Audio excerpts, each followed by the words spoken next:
if Putin and the whole operation is failing in the late spring, then this kind of maneuvering, I think, is a lot more dangerous for Putin.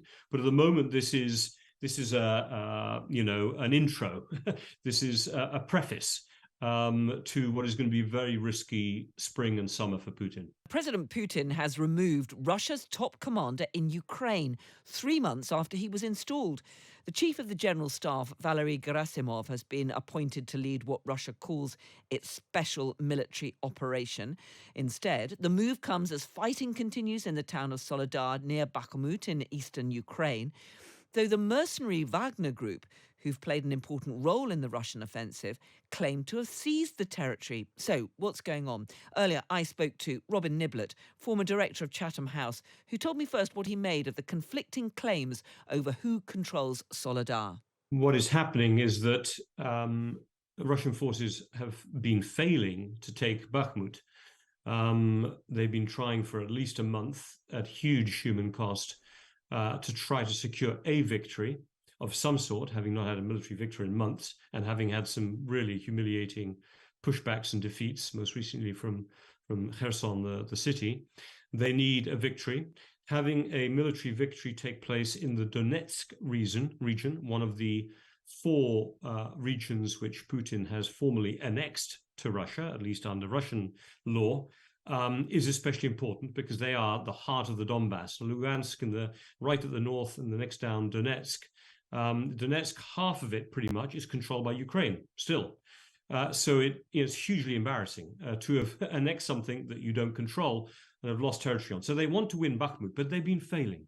Soledar looks to be a sort of move to the north to try to encircle the Ukrainian forces in Bakhmut and, most importantly, cut off supply chains into Bakhmut by taking the town of Soledar to its north, being able to get new eyes and artillery onto the supply routes into Bakhmut. So, it's a small part, in a way, or an important part, in a small part of the overall war, which is just trying to get one town back and just nudge the border forward.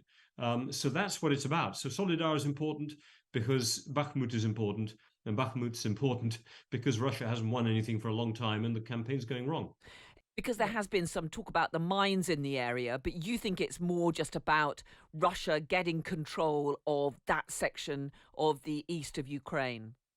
Yeah, look, the mines are important, as I understand it, because they would then actually provide additional ways of being able to take over Bakhmut. So it's part of the same operation. Now, there are rumors and stories that actually the mines might be useful in the future financially to whoever controls that area. But at the moment, it's really about military victory, not just about economic gain.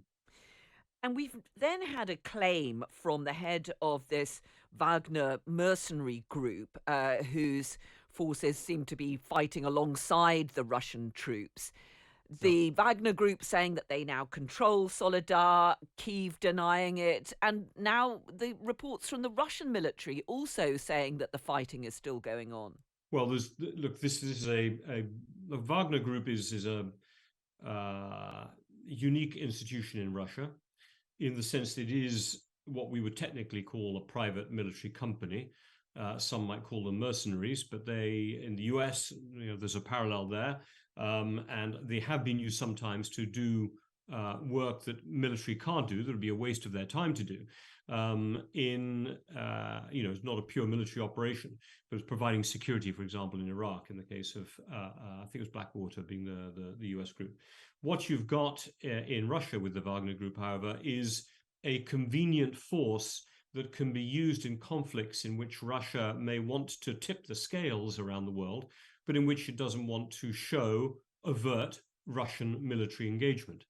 The Wagner Group was created originally by this guy, Yevgeny Prigozhin, who is one of Putin's fixers, acolytes, friends, who has made enormous amounts of money by being a loyal helper to Putin on things that matter to Putin. Not only did he establish the Wagner Group, now formally we know he did back in 2014, to help Putin try to take the Donbass back at that time. He had some of the little green men running around, remember, that people talked about, not just in Crimea, but they were involved in trying to take the Donbass the first time. He was also, Yevgeny Prigozhin, is the person who ran what's cryptically called the Internet Research Agency, which was the group that did all of the disinformation work in the 2016 US election. Again, something that, of course, the Russian government and Vladimir Putin want to entirely deny being involved in, but it is Yevgeny Prigozhin is under indictment in the US for having been involved in trying to disrupt the US election. I say this because he's somebody who does stuff for Putin when Putin doesn't want to do stuff directly. Therefore, it's different that he's involved in the Ukraine conflict, which is a formal conflict, a special military operation, as Putin likes to call it. And it's a sign of how desperately badly the operation has been going that he's had to call on the Wagner Group formally to come and help. But formally is embarrassing, yes, because it's the Russian military that's meant to be winning, and not, a private military company that isn't really meant to properly exist or be commanded by the Kremlin. And which is why you then got this pushback. As it looks like Soledar might fall, the Russian Defense Ministry then wants to step forward and say, no, this is us doing all of this, of course. This is nothing to do with the Wagner Group. And it hasn't been captured yet, probably, because when it is captured, it'll be the Russian Ministry of Defense and Sergei Shoigu, the defense minister, who will want to make that claim, not the Wagner Group. It is fascinating, this, because the Wagner Group, which has also, we should say, operated in Africa, I mean, this is really quite a significant fighting force, isn't it? And particularly when Putin is increasingly relying on some perhaps poorly trained recent recruits, these hardened fighters are really significant players in the Ukraine conflict. Yeah, well, they can be, because they are paid money. They are former soldiers, almost entirely, who are now being paid a lot more money for being soldiers in a lot more dangerous environments.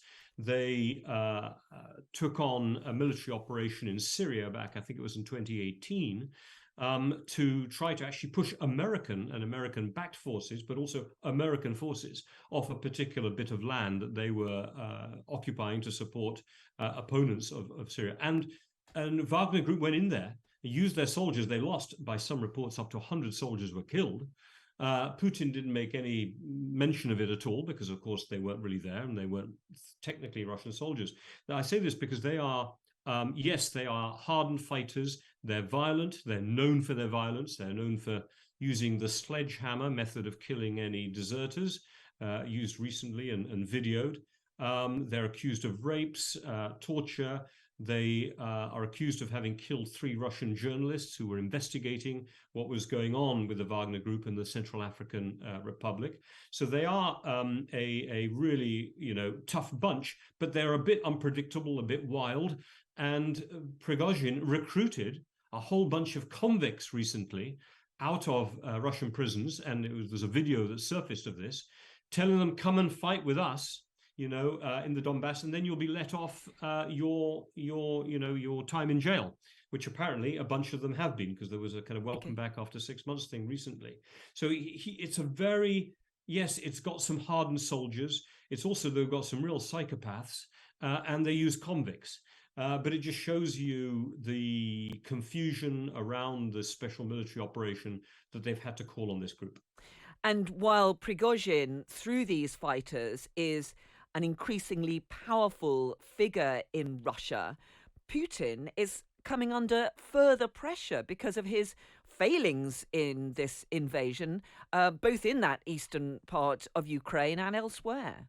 Yes, I mean, I think, look, whether Prigozhin is doing well or not, we'll have to see. There are reports coming out, well, more than reports. It has been announced in the last couple of hours that by Sergei Shoigu, the highly criticized defense minister, that Valery Gerasimov, the highly criticized chief of staff, is now being made the chief of general staff in charge of Ukraine. So, and Sergei Surovikin, who'd been appointed about 3 months ago, back in October, I think it was, to sort of take over the faltering campaign, has now been made the deputy to Valery Gerasimov.